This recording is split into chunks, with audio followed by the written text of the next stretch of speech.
یہ میں نے رات کو خبر سنی تھی، پھر صبح جو ہے ہم نے اس کے اوپر تبصرہ کیا، یہ جو آدھی حکومت کر رہے ہیں، تو مجھے بہت کچھ یاد آیا، میرا بچپن یاد آ گیا جب ہم لوگ کینڈی آپس میں شیئر کرتے تھے، آدھی کینڈی اور آدھی جو ہے نا بک شیئر کرتے تھے، پتہ نہیں کیا کیا شیئر کرتے تھے. تو یہ بڑا زبردست یارانہ ہے زرداری اور نواز کا، اور اب یہ آدھی پہ آ گئی یہ بات. بس اب دیکھ لیں، اس سے آپ کو اندازہ ہو جانا چاہیے کہ ہمارے ہاں جو سیاستدان ہیں وہ صرف اقتدار کی پالیٹکس پہ یقین کرتے ہیں. گویا کہ سیاست کا مطلب صرف یہ ہے کہ اقتدار کا حصول. تو اگر وہ پوری مدت کے لیے مل جائے تو بڑا ہی اچھا ہے، اور اگر نہ ملے تو بے شک آدھی مدت کے لیے مل جائے تو کوئی برا نہیں ہے. تو میرے خیال میں یہی طرز عمل ہے، یہی سوچ ہے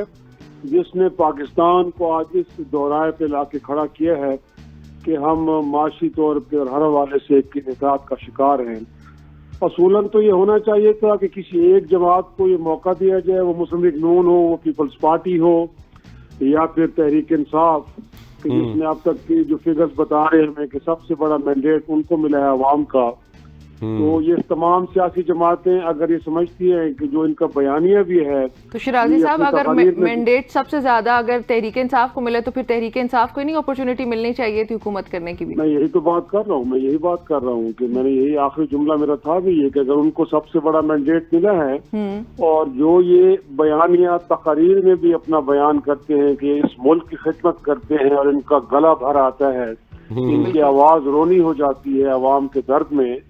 تو اصولاً تو پھر بجائے یہ کہ ان کے لوگوں کو توڑنے کے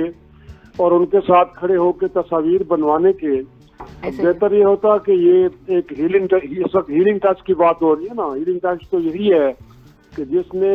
عوام نے جس پہ اعتماد کا اظہار کیا، آپ اس کے پاس جائیں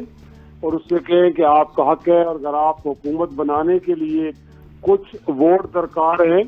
تو یہ ووٹ بھی آپ کو ہم انکنڈیشنل دے رہے ہیں.